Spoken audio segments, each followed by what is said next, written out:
cumplir su función. O sea, ¿cuál es la función que nosotros tenemos a través de nuestra vía respiratoria? O sea, el aire va a ingresar, pero va a ingresar porque tiene que cumplir una función, ¿no? Nosotros respiramos aire con una presión atmosférica de 0.21, perdón, una presión atmosférica de 760 milímetros de mercurio, con una fracción inspiratoria de oxígeno de 0.21, ¿no? Y es fácil que ingrese y va a seguir todo ese espacio muerto que han visto del trayecto de conducción hasta llegar finalmente a los sacos alveolares. Pero ahí es donde se tiene que realizar el proceso en nuestros alvéolos de la hematosis, o sea, ese intercambio de oxígeno por CO2, y por supuesto tiene que estar una área capilar completamente libre para que se produzca ese ingreso de oxígeno y sea luego repartido por todo nuestro organismo y que se cumplan pues todas las funciones metabólicas que se tienen que hacer en todo nuestro cuerpo, ¿no? Entonces, ustedes podemos imaginarnos ya, si es que yo tengo patologías en diferentes lugares, ¿no?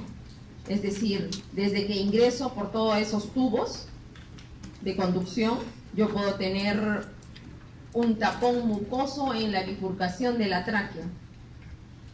Entonces, no va a poder ingresar adecuadamente el aire.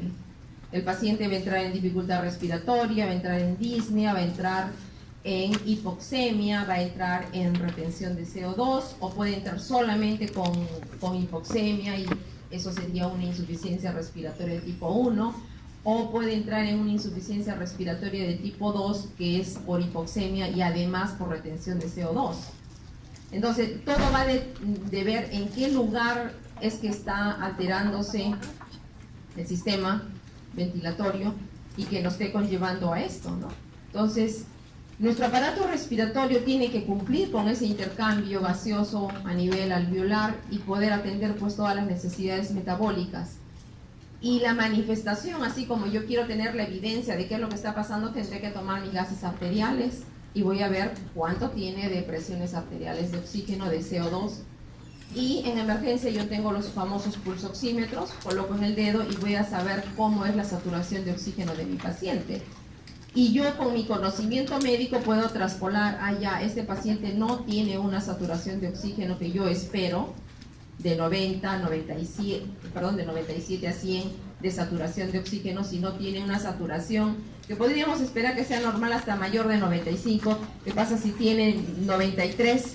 Entonces ya me está diciendo que este paciente, al tomar esta saturación, me está diciendo que la presión arterial de oxígeno ya no es la que yo espero, ya tiene menos de 60 de presión de oxígeno. Entonces, aquí hacemos un pequeño recuerdo. Cuando ingrese el aire, ¿no? El aire llega hasta el alvéolo, y en el alvéolo, cuando se produce ya nuestro proceso de hematosis, tenemos una presión arterial de oxígeno de 100 milímetros de mercurio, de CO2 de 40 milímetros de mercurio, que es lo mismo que vamos a encontrar nosotros en las venas pulmonares, que después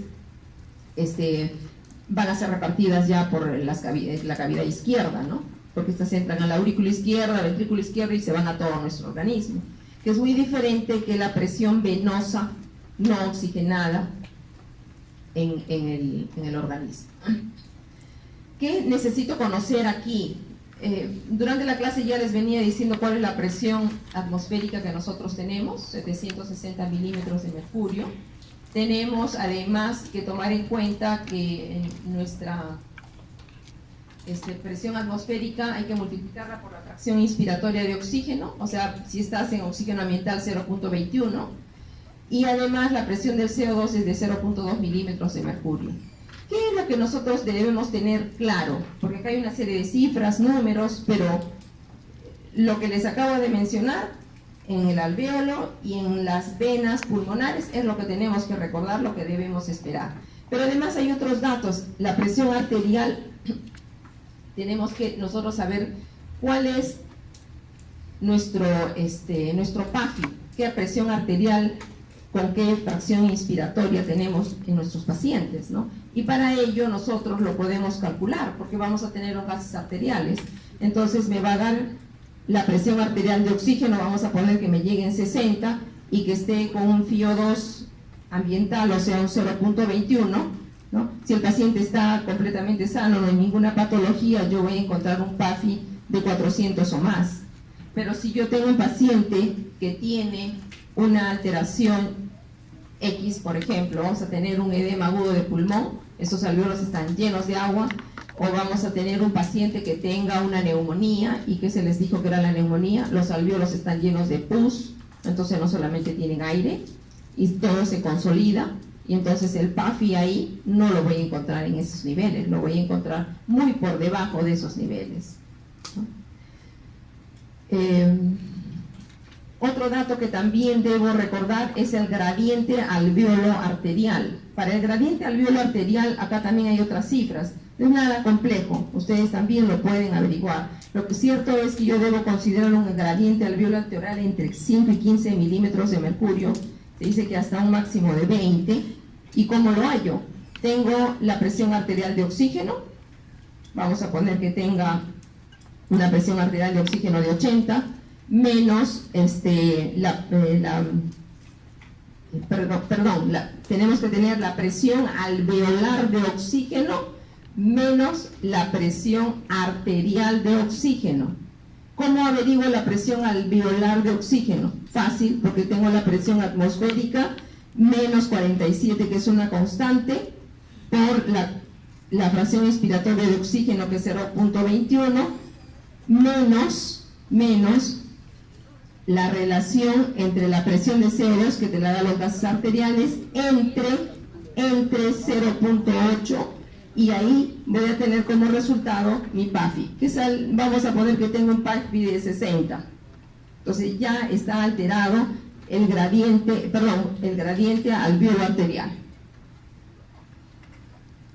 Estos son términos que debemos recordar. Acá sí presten atención, porque les decía que en emergencia ustedes tienen los pulsoxímetros, y entonces fácilmente pueden saber cuál es la saturación de oxígeno que tiene su paciente. El paciente entraba, porque ustedes ya lo están viendo, están viendo y están escuchando. Lo ven con dificultad respiratoria, lo ven con cianosis, lo ven que está haciendo tirajes, le están poniendo la evaluación para qué saturación tiene, y lo encontramos con una saturación de menos de 95. Ya mi paciente tiene, dijimos que hasta más de 95, yo voy a tener una presión arterial de oxígeno mayor de 80. Pero si tengo menos de saturación de 95, mi presión arterial de oxígeno, que yo voy a esperar verla y confirmarla después en los gases arteriales, va a ser menor de 80, y podrá ser leve, moderada o severa esa hipoxemia. Si decíamos que este paciente tiene, por decir, 90, entonces de saturación de oxígeno, entonces yo estoy frente a una hipoxemia que está ya sospechándose que así me va a llegar mis gases arteriales. O sea, ¿sirve o no sirve tener un pulsoxímetro? Sí, me ayuda, me está informando rápidamente qué es lo que yo voy a traspolar para confirmar con mis gases arteriales. Bueno, ya vienen una serie de términos, ¿no? El paciente tiene hipoxemia, es porque tiene un problema de insuficiencia respiratoria aguda por X causa, o es porque además de ello el paciente es una paciente de 15 años de edad que es asmática y que está con una crisis asmática severa, pero que además luce tan pálida que no creo que llegue a 8 de hemoglobina, y menstrua 10 días y lo normal es de 3 a 5. Y no siente nada porque como es una anemia crónica y nadie se da cuenta, la familia no le da mucha importancia y sigue así su vida. Pero ahora tiene otro problema agregado, está en insuficiencia respiratoria por una crisis asmática, hay silbidos, ronquidos audibles, tiene aleteo nasal, tiene uso de músculos accesorios, y el paciente está con una saturación de 80. Entonces está hipoxémico. Pero también puedo tener pacientes que tienen alteraciones circulatorias por diferentes etiologías, ¿no? El paciente está con una sepsis, está hipoxémico, está un síndrome de distrés respiratorio del adulto, o sea, no es un daño cardiogénico, sino es un daño no cardiogénico por la misma sepsis, o es un paciente que tiene un problema histoquímico, ¿no? Por algún tipo de alteración, los niveles de oxígeno se van a alterar. Entonces, cuando hablamos de hipoxemia, podemos tener que nuestra presión arterial de oxígeno puede ser bajo porque de repente yo vivo aquí, me he ido a la altura y además soy obeso y tengo 60 años, entonces la presión atmosférica de ahí no es igual que la de nivel del mar. El paciente puede entrar en insuficiencia respiratoria por diferentes causas que lo van a llevar a la hipoxemia. Puedo tener alteraciones como los casos que les he mencionado. Paciente con neumonía, con bronconeumonía, con edema agudo de pulmón, con tromboembolia pulmonar, me está haciendo patologías de cortocircuitos de Schunz. Puedo tener pacientes con trastornos circulatorios. Paciente está haciendo hipovolemia, hipotensión arterial, déficit circulatorio. Me está llevando lo mismo, hipoxemia. A nivel capilar, cuando se realiza la hematosis, no hay, es tan baja es tanto el trastorno circulatorio que no me permite que se reparta ese oxígeno que ingresó adecuadamente. Puedo tener problemas de intoxicaciones que me van a producir daños y alteraciones enzimáticas. Puedo tener alteraciones con aumento de las necesidades de oxígeno. Estoy jugando un partido de vóley, un paciente de 25 años, vamos a poner, que está jugando un partido de vóley, pero que además de repente es pálida, luce medio anémica y más el ejercicio que está realizando, también va a entrar en hipoxemia. Entonces, evaluar cambios metabólicos. Es un paciente con que me sugiera con ojos prominentes, hiperkinética, totalmente adelgazada, y estamos en invierno y está en short, entonces intolerancia al calor. Entonces hay que buscar otros hallazgos más que también me van a llevar a la hipoxemia. Y también podemos tener trastornos anormales de oxígeno, porque yo tengo un paciente que tenga menor cantidad de hemoglobina, como el caso que les he mencionado, o que tenga algún caso de intoxicación o hemoglobinas anormales. Ahora sí, ya vamos al término a completar el término. ¿Qué entiendo yo entonces por insuficiencia respiratoria aguda? Hemos dicho que la presión arterial de oxígeno, cuando es solamente de tipo 1, tendremos una presión arterial de oxígeno menor de 60 milímetros de mercurio. La presión arterial del CO2 va a estar normal. Perdón, la presión arterial del CO2 en la de tipo 1 va a estar normal, pero en la de tipo 2 va a estar mayor de 50 milímetros de mercurio. El paciente entonces puede entrar en insuficiencia respiratoria de tipo 1, de tipo 2 con daño de las dos. Aquí, cuando el paciente estamos considerando que tiene una fracción inspiratoria de oxígeno de 0,21, cuando el paciente está en reposo, cuando el paciente está en ausencia de una alteración que conocemos, la alcalosis metabólica.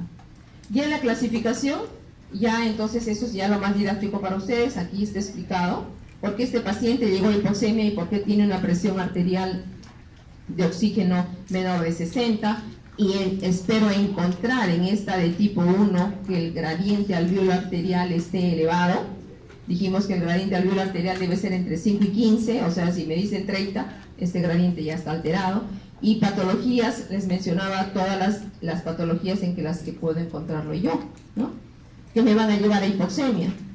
Una obstrucción de cuerpo extraño, ventilación, perfusión, componentes de shunt circuito, cortocircuito, todas las que les he mencionado. Las de tipo 2, ventilatoria o hipercápnica fundamentalmente, pero también tiene daño de presión arterial de oxígeno menor de 60, pero el gradiente alveolar arterial está normal. Y el daño es justamente a nivel de la ventilación, problemas de ventilación, perfusión. Esto es lo mismo, solamente que considerando con el detalle una gradiente alveolar arterial mayor de 30 en pacientes menores de 60 años y mayor de 60 en pacientes mayores de 60 años. También con los años, porque hay fórmulas en la fórmula general donde les pongo las bases de datos que deben aprender. Hay una fórmula para calcularla por la edad, o sea, qué gradiente espero yo encontrar para un paciente de 30, de 60. Tipos de insuficiencia respiratoria según los criterios que les he puesto, de tipo 1, de tipo 2. Aquí sí presten mucha atención, porque de aquí yo puedo tomar una gran variabilidad de preguntas. Hablábamos de la insuficiencia respiratoria de tipo 1. Entonces la de tipo 1 hemos dicho que es fundamentalmente hipoxémica, donde los niveles del CO2 están normales. Entonces, ¿qué tipo de patologías debo yo ir a buscar? Entonces puedo tener pacientes con problemas de broncoaspiración, sea broncoaspirado, vomitado, sea broncoaspirado sus secreciones. Puedo tener patologías donde tenga compromiso parenquimal de 1 o de 2, neumonías o bronconeumonías. Puedo tener edema agudo de pulmón, ¿no? La falla cardíaca severa y esté en la fase terminal, edema agudo de pulmón, ese pulmón lleno de agua, esos alvéolos. Entonces no hay hematosis en ninguna de estas áreas. En la bronconeumonía bilateral, el paciente va a ir a hipoxemia. En la neumonía de todo un hemitórax, igual. En un paciente con síndrome distal respiratorio del adulto, no va a haber una hematosis, está comprometido el patrón radiográficamente como en alas de mariposa en ambos campos pulmonares y secundario a una patología X, ¿no? Un gran quemado, una sepsis por X patología. Entonces yo puedo poner la historia clínica, el cuadro clínico, por ejemplo, paciente de, a ver, vamos a poner, paciente de 65 años de edad, varón, portador con secuela de un ACV, postrado en cama, que comienza a presentar alteración de sensorio, dolor torácico derecho, fiebre, ingresa con disnea, se le encuentra una saturación de oxígeno de 80 y al examen clínico le encuentro el murmullo vesicular, el murmullo vesicular disminuido, encuentro matidez en esa zona, encuentro vibraciones vocales incrementadas y encuentro crepitantes, estertores finos al final de la inspiración y de repente hasta broncofonía. Entonces mi pregunta sería, ¿cuál sería la causa que ha condicionado esta insuficiencia respiratoria de tipo hipoxémica en este paciente? Y les puedo poner alteraciones como bronquiectasias, bronquitis crónica, bronconeumonía, neumonía. Entonces la respuesta es, ok. Entonces esa es la forma en que ustedes tienen que ir razonando y este gráfico tiene que estar bien metido dentro de sus... dentro del chip del cómo tengo que hacer mi diagnóstico. Cuando yo ya hablo de hipercapnia, ¿no? De tipo 2, hemos dicho que hay hipercapnia, pero también hay hipoxemia. Entonces, estos pacientes ya pueden tener una patología anormal, o sea, un pulmón anormal. Por ejemplo, yo tener un paciente asmático, un paciente con EPOC, un paciente con bronquitis crónica, pero que se ha exacerbado su patología, ¿no? Entonces el bronquítico, el bronquiectásico tienen historias específicas. Yo misma les hice la clase de broncorrea, bronquiectasias. Entonces paciente con patología de antecedente de tuberculosis, que ha tenido problemas en la evolución de broncorrea matutina fundamentalmente, y con los años con cambios de dedos con acropatía. Entonces ya me está hablando de una patología de larga estancia, de larga época, a diferencia de 2, 3, 4 episodios en 2 años de cuadros de tos, expectoración con hospitalizaciones. Estaré hablando de un bronquítico crónico, o un paciente asmático, un paciente alergénico con uso de ventiladores, salbutamol, ¿no? Y que esporádicamente en la niñez tuvo casos y ahora tiene 20 y no tiene crisis desde hace 15 años, ¿no? Entonces, pero que ingresa por disnea y además tiene hipoxemia y retención de CO2, tiene 55 de CO2. Y además, porque ya cada clase les han ido dando, el paciente es asmático, tiene frecuencias respiratorias 24, frecuencia cardíaca 120, silbidos audibles, el paciente está con pulso paralocal, o sea, ya tiene otros datos más para que me ayude a pensar que el problema de este caso sería por un asma severa. O sea, esa es la forma en que ustedes tienen que ir ordenando para poder hacer su evaluación. No se olviden que cuando hablamos, acá tenemos la presión arterial de oxígeno en la línea horizontal y en la vertical la saturación de oxígeno. Entonces, normalmente se forma esta curva, o una curva itálica, que eso es lo normal. Pero a veces la curva se puede ir hacia la derecha o se puede ir a la izquierda. Y si se tira hacia la derecha, o sea, hacia este lado, entonces hay menor disociación del oxígeno de la hemoglobina. Y por lo tanto, esto lo vamos a observar al paciente con disnea. Le voy a dosar hipoxemia, pero ¿qué pasa si ya me dicen que tiene saturación de 80? Estoy pensando el PO2 es por debajo de 60, pero si además de ello ya lo encuentro con cianosis, o sea, es mayor gravedad, o ya lo encuentro con tendencia al sueño, o alteraciones neurológicas, incluso coma y muerte, conforme va aumentando en severidad la hipoxemia. ¿En qué caso se va la curva hacia la derecha? Cuando estoy con los pacientes febriles, cuando tengo el paciente con incremento del CO2, del incremento del 2,3-difosfoglicerato, cuando el paciente está con disminución del pH, aumento de hidrogeniones, ¿no? Entonces son todos los momentos en que la curva se desvía hacia el lado derecho. El gradiente alveolo arterial, le decía que hay que evaluar este gradiente alveolo arterial superior a 20, para otros autores 15, ya saben ustedes, entre 5 y 15. Pero nos ayuda además para distinguir si la patología es pulmonar o es extrapulmonar. En patologías el gradiente alveolo arterial va a estar elevado, generalmente cuando el paciente tiene patología pulmonar.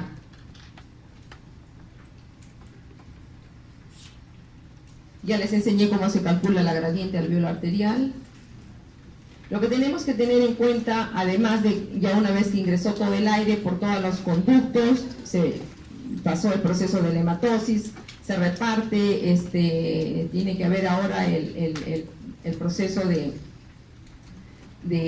difusión, tiene que repartirse ese oxígeno. Entonces partimos de que hay una ventilación alveolar de unos 4 litros por minuto, hay un gasto cardíaco de 5 litros por minuto, y esa relación nos va a dar un recambio gaseoso normal que depende justamente de esta relación ventilación-perfusión, que el promedio es de 0,8. O sea, normalmente para que se realice este intercambio, entonces tiene que haber pues una buena ventilación y una buena perfusión, porque no lo puedo tener al paciente, por ejemplo, con un colapso circulatorio. Entonces ya no va a haber una buena hematosis, o no lo puedo tener a un paciente con un cortocircuito, un shunt, como en el caso de las neumonías, edema agudo de pulmón, tromboembolias pulmonares, ¿no? Porque ya se pierde ese equilibrio que se necesita para que se pueda ventilar adecuadamente nuestros pulmones. No se olviden que las partes superiores se ventilan mejor que las partes inferiores. Y cuando tenemos los procesos de shunts, ¿no?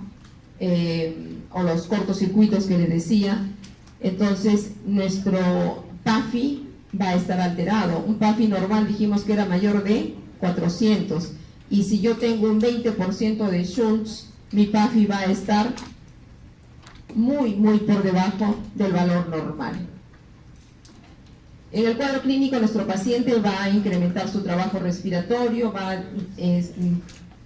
demostrarse en los gases arteriales la hipoxia, la hipercapnia, pero no dejo de lado de tomar en cuenta qué enfermedad de fondo tiene mi paciente, porque el paciente va a venir con disnea, con cianosis, con signos clínicos de hipoxemia, y entonces yo ya les di un caso clínico, por ejemplo, ese paciente con asma bronquial severa, y pudieron haber notado ahí algunas observaciones. Les dije que el paciente no solamente tenía problemas de sibilantes, ronquidos audibles, sino ya nombré cambios circulatorios. Por ejemplo, les dije el paciente está con 120 o 130 de frecuencia cardíaca, o sea, ya está con taquicardia. Si es un paciente, por ejemplo, de 60 años, puede presentar o con componente por lo menos cardiovascular o de angina, ¿no? Va a presentar cuadros de angor, de arritmias, o cualquiera puede presentar arritmias, bradiotaquiarritmias, desde dentro de las manifestaciones de hipoxemia e hipercapnia. Pero también hay manifestaciones netamente neurológicas, ¿no? Confusión, dolor de cabeza, está el estupor en el paciente, pueden llegar incluso al coma, y hay que tener mucho cuidado porque un paciente, como en el caso de esta jovencita de 15 años con taquicardia, con taquipnea de 28, con cianosis y con disnea, entonces me está hablando, acá hay hipoxemia, ¿no? Entonces acá incluso podemos hacer un paralelo, ¿no? Manifestaciones relacionadas con hipoxemia. El paciente está disneico, el paciente tiene cianosis, puede estar confuso, presenta taquipnea, presenta taquicardia, puede presentar hipotensión, hipertensión, pulso paradojal, incluso crisis convulsivas y llegar al coma. Manifestaciones clínicas de la hipercarbia: incremento de CO2 me va a llevar al paciente a mayor somnolencia, letargia, asterixis, temblor, coma, desorientación, papiledema si vamos a buscar con un fondo de ojo. Manifestaciones de hipoxemia neurológicas, esto es separado, pero lo que acabamos de mencionar, la confusión y el estupor hay que tenerlos muy en cuenta entre las manifestaciones neurológicas. Dentro de lo cardiovascular, aparte de las arritmias, tener en cuenta mucho las arritmias. Dentro de lo neurológico no solamente me voy a ir a ver la personalidad, la cefalea, el estado del Glasgow, sino ver si hay papiledema. Tengo que hacer un fondo de ojo porque me va a dar signos indirectos de hipertensión endocraniana. Evaluar si hay asterixis, si hay mioclonía, si hay somnolencia. Y en lo cardiovascular, evaluar cómo está mi presión, ¿no? Está hipotenso, cuidado, ¿no? Está con signos ya de hipertensión arterial sistólica, está con signos de insuficiencia cardíaca. Disnea, esa clase ya la hicimos con ustedes, ya saben que es la dificultad, el paciente se muere, no puede respirar, le falta el aire, y tienen que tipificar qué paciente es una gestante, o sea que además de, ya está en 9 meses de gestación, pero además de ello está haciendo algo agudo, o sea no es una disnea por la parte fisiológica de la gestación, o de repente es una discusión familiar y el paciente entró en crisis de ansiedad y está haciendo una gran retención de CO2 en los gritos y la desesperación, ¿no? Entonces, evaluar si no hay un problema metabólico como el que les mencionaba de hipertiroidismo, o evaluar si no hay además una patología neuromuscular, ¿no? Dentro del neuromuscular, por ejemplo, decía de placa, las miastenias gravis, evaluar también la forma de nuestros tórax, si no hay alguna normalidad, evaluar patologías cardíacas, respiratorias. La clasificación de la disnea, ya les dije, New York Heart Association, clase 1, 2, 3 y 4, grandes, moderados, pequeños, esfuerzos, y en el reposo la manifestación de falta de aire. Los signos clínicos de acuerdo a las enfermedades que van a ir a buscar. O sea, yo puedo tener una paciente que ahorita tiene 55 años de edad, que no tiene historia de asma, pero tengo silbidos y tiene también ronquidos, y no me voy a meter a pensar que el paciente tiene un problema de asma, ¿no? También hay asma en edad tardía, pero lo primero que iría a buscar, habrá signos acompañantes de que estén llevándome a pensar en un problema de insuficiencia cardíaca, ¿no? Buscaré si hay incurgitación yugular, yo les hice esa clase, buscaré si hay edema, si hay fovea, entonces buscar otros datos. Entonces busquen todos los signos clínicos, hay ortopnea, el paciente está semisentado, porque puedo encontrar ortopnea en el paciente que tiene asma, que tiene POC, que tiene insuficiencia cardíaca, pero la historia clínica es la que me lo define. Busquen signos clínicos, no todo broncoespasmo, sibilancia quiere decir asma, puede ser, como les digo, una insuficiencia cardíaca. Y busquen si tiene enfermedades pulmonares obstructivas crónicas, si es un fumador, si vive en zonas de bastantes humos, busquen la historia clínica. Siempre traten de buscar la diferenciación de las causas cardíacas y de las causas pulmonares, todo con su historia clínica. Porque si tiene historia clínica de insuficiencia cardíaca y disnea progresiva hasta llegar a pequeños esfuerzos, si tiene historia de dolor torácico, incurgitación yugular o cuadros de hospitalizaciones anteriores, ya me está dando la clave. Pero si me habla de que es un paciente con tos, con expectoración, con problemas respiratorios y que ya tiene un tórax en tonel o que tiene alguna patología de dolor pleurítico, pensar en daño pleural, o sea, busquen la historia clínica. Las enfermedades que van a llevar a disnea aguda pueden ser pulmonares, todas las que les he mencionado. Puede ser del parénquima pulmonar, neumonía, pueden ser del asma, pueden ser como asma bronquial, pueden ser cuerpo extraño, distrés respiratorio, puede haber patologías de pleura, neumotoras, puede haber derrames, hemotoras, patologías cardíacas, patologías de edema agudo pulmonar no cardiogénico, problemas de ansiedad por hiperventilación, buscar la historia clínica, buscar si hay alguna posición que me oriente, posición lateral, con dolor, aumento a la inspiración, pensar en derrames pleurales, que tiene disnea cuando está de pie y que tiene una patología de cirrosis, no estará haciendo un síndrome hepatopulmonar, buscar la posición mahometana, está arrodillado hacia de abajo, estará haciendo un problema de pericardio, o sea, también nos ayudan a buscar las patologías por las cuales han llegado a la dificultad respiratoria, observando esos pequeños datos. Buscar la historia de dolor torácico y de disnea, cuándo comenzó, en qué momento, es súbito, sí. Entonces, tromboembolia pulmonar. Pero, ¿y cómo están esas piernas? Tiene varices, tiene tremendas tortuosidades, es una paciente obesa, es una paciente que tiene una cirugía de cadera o una cirugía y no se mueve. Pensar en tromboembolias pulmonares en un paciente postrado. Entonces, busquen la historia clínica de cada paciente. Si hay historias de insuficiencia cardíaca, esa es la causa. Buscar si el paciente tiene cianosis, cianosis central, periférica. Ya saben cómo ustedes reconocerlas, ¿no? Cianosis centrales, tienen que ir a buscar piel, mucosas, ¿no? Y ya van asociados con cualquiera de nuestras patologías. Buscar signos que me ayuden a pensar en algo central. Tendrá dedos en palillo de Tamor, la acropatía, o será unos dedos completamente normales y con cianosis solamente distal porque ha hecho pues un problema ya sea generalizado por problema circulatorio o algo localizado por algún componente arterial. Dentro de la insuficiencia respiratoria, entonces, ya saben ustedes, dentro de la fisiopatología, por qué al paciente le duele la cabeza, porque tiene una vasodilatación cerebral, por qué el paciente hace sobre funciones cerebrales, es decir, por qué el paciente tiene alteraciones del sensorio, por qué tiene trastornos en la conducta, por qué entra en sopor por la hipoxemia, puede llegar incluso al coma.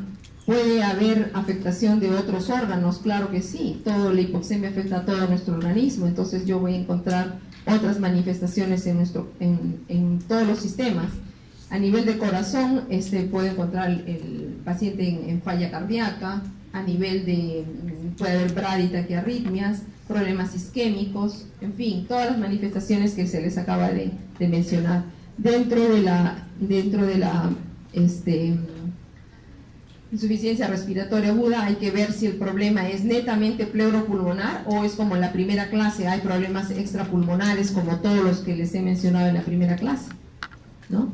Entonces habrá problema central a nivel de protuberancia del bulbo, del nervio, donde está nuestro problema extrapulmonar. Para poder reconocer la etiología, hay daño a nivel central, hay daño a nivel de alveolo, cardiovascular, a nivel de la médula, del sistema neuromuscular, del tórax, la pleura, la vía aérea. O sea, cada uno de ellos me va a dar diferentes manifestaciones. Obstrucción de vía aérea, atragantamiento, disnea, cianosis, cuerpo extraño.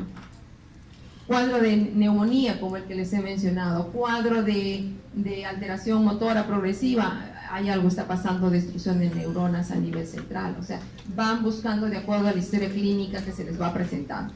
Entonces acá tienen todo nuevamente reforzar, ¿no? Muchas diapositivas simplemente son para reforzar el conocimiento. Entonces el mecanismo, alteración a nivel central, allá tendrá una esclerosis lateral amiotrófica, tendrá un ACV, tendrá un traumatismo encefalocraniano. Neurológica, habrá sido un problema de un tétanos, un Guillain-Barré, es un problema neuromuscular, es un paciente que ha estado accidentalmente fumigando sin la protección adecuada y me está haciendo un componente de órgano fosforado con alteración neuromuscular, o es una miastenia gravis, o tengo alteraciones de las estructuras torácicas, ¿no? He tenido un hemotórax traumático. O sea, busquen la etiología. ¿Por qué se ha obstruido? ¿Es por vía, cuerpo extraño, se atoró, secreciones? Traten de llegar a la historia clínica para poder saber cuál es la causa que lo está llevando a disnea, hacer toda la historia clínica, porque al final van a poder determinar dónde estuvo el problema, ¿no? ¿Es obstrucción de vía aérea por problema intratorácico o extratoráxico? Se ha obstruido la vía aérea porque es un paciente que tiene múltiples ganglios de 2 centímetros en el cuello, pétreos a nivel mediastinal, inguinal, axilar, y me está haciendo un problema de linfoma, o es un problema pleural, dolor pleurítico, o es un problema de consolidación, condensación, o un problema neumónico. O sea, tienen que ir a buscar las posibles causas de todas las vías. Una vez que ya han revisado todo esto es simplemente un resumen. Ya estoy pensando que el problema es obstructivo, entonces veo cómo era la historia y qué espero encontrar a la inspección, palpación, percusión y auscultación. Si es cuerpo extraño, no solamente puede ver desde la tráquea, tengo que ver la laringe, la tráquea, el bronquio, ¿no? Donde está demostrar, puedo ver, tomar imágenes, radiografía, broncofibroscopía, la gasometría y demostrar el lugar de obstrucción de la vía intratorácica, ¿no? Si es un paciente con bronquitis crónica, tiene toda la historia y además tendré que ir a buscar si es que hay algún patrón agregado de enfermedad pulmonar obstructiva crónica, patrón radiográfico de enfisema, de bulas, de gases arteriales con retención de CO2. Si es asma bronquial, ya conocen la historia clínica. Entonces, hacer hincapié que en el asma bronquial, sobre todo no pensar que el asma bronquial no lleva a problemas severos. Yo conocí una interna que manejaba su salbutamol no como se le indica. Nadie les va a indicar que agarren el salbutamol y lo utilicen cada 5 minutos, ¿no? Pues ella, por no tener tiempo, era estudiante de medicina en el tiempo que se da cuenta que hacía muchas crisis y lo usaba siempre. Llegó a emergencia con 130 de frecuencia cardíaca, frecuencia respiratoria de 35, PO2 55, PCO2 de 50, pulso paradojal, tenía mayor de 25 milímetros de mercurio durante la inspiración y tenía uso de músculos accesorios. Ese paciente apenas lo vimos, se hizo el traslado para terapia intensiva. Por no tener mucho cuidado, ¿no? Por no darle importancia, muchas veces no le damos importancia, y más si somos estudiantes de medicina. También somos seres humanos, también nos enfermamos, también nos pasa de todo. Entonces presten atención, porque esta paciente entró en insuficiencia respiratoria aguda, terapia intensiva, ventilación mecánica, buenas semanas, casi un mes tardó en bajar, desintubarla y pasar a sala de hospitalización. Entonces, mucho cuidado con los pacientes, cuidado cuando hay inhalación de gases, ¿no? Que usen el material correspondiente, hacer las preguntas. En patologías pleurales, ya les dije, el dolor torácico, la posición, buscar toda la historia clínica de un derrame, ¿no? Igual no pasa el murmullo vesicular, pero el paciente viene porque le duele cuando inspira, le duele, adopta la posición lateral, no pasa el murmullo vesicular en esa base, percuto esmate, ausculto en la zona del derrame y no hay ruidos agregados, pero por encima del derrame encuentro yo algunos ruidos agregados, ¿no? La egofonía, la pectoriloquia áfona, ¿no?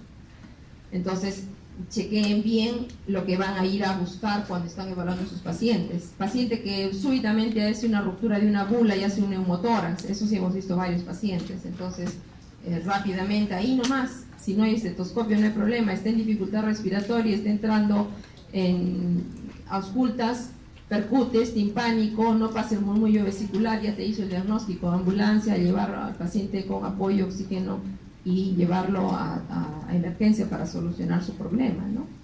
Se le toma, por supuesto, la radiografía, los gases arteriales, viene el cirujano de tórax y hace el procedimiento para sacar ese aire de ahí, ¿no?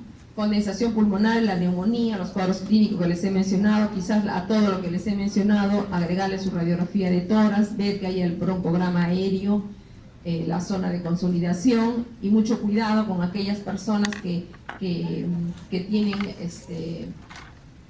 tienen otro tipo de alteraciones, y de repente una radiografía no es simple, no es suficiente, necesito tomar una tomografía también.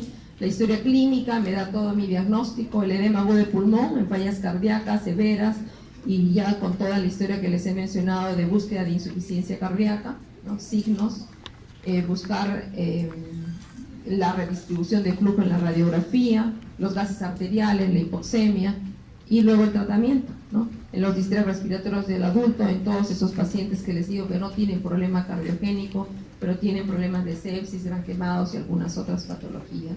Tromboembolia pulmonar, algo súbito, cuidado, ha estado sentado, es obeso, pero lo acaban de operar hace 5 días, ha estado en reposo, tiene varices, entonces sospechen, busquen, no esperen ahí que les va a dar la imagen radiográfica, el electrocardiograma, les va a dar los gases arteriales, le va a dar la hipoxemia, la alteración de oxígeno.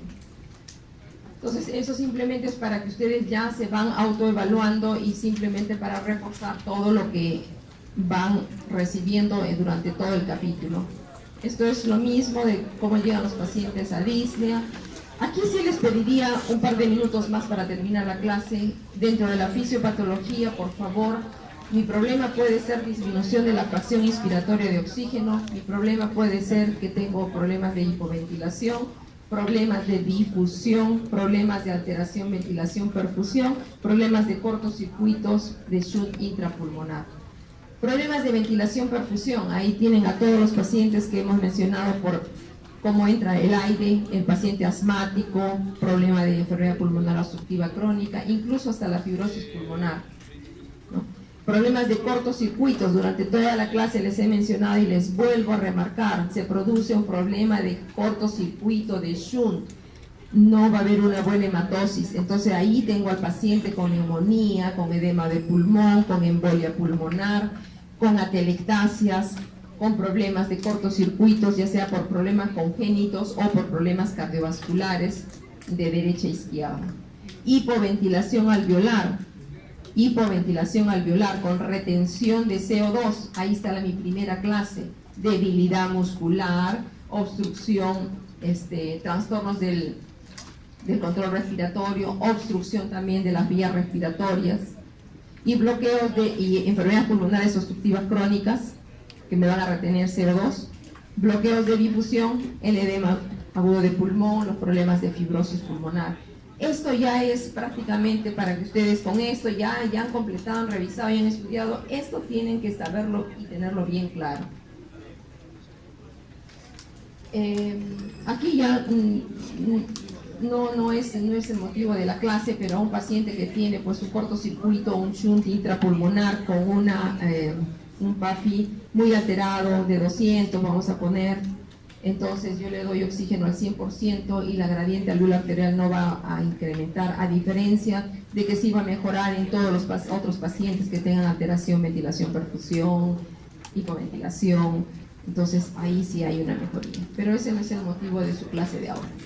Por último, para terminar, tenemos un paciente de 75 años de edad, varón, que no vienen los pacientes solamente con patologías de tipo respiratorio, no. Este es un paciente varón de 75 años que tiene insuficiencia cardíaca, pero que está estable en su tratamiento, también es portador de asma bronquial, también está bien controlado, eventualmente utiliza sus inhaladores, y desde hace 4 horas está con somnolencia, con dolor torácico basal derecho, está con tos, está con temperatura de 38 grados, y llega a la emergencia con gran dificultad respiratoria, le encontramos presión de 100 con 70, frecuencia respiratoria 24, lo encontramos somnoliento, con temperatura, y le encontramos en la base del emitórax derecho que el murmullo vesicular no pasa bien, está bien disminuido, las vibraciones vocales están muy incrementadas, hay matidez, hay crepitantes, estertores finos durante la inspiración fundamentalmente, y tiene una saturación de oxígeno de 80. ¿Cuál es su diagnóstico más probable? Una tromboembolia pulmonar, una bronconeumonía, una neumonía, un problema de bronquitis crónica o bronquiectasias. Una. Oh, ok. Ah, han entendido muy bien. Los felicito. What?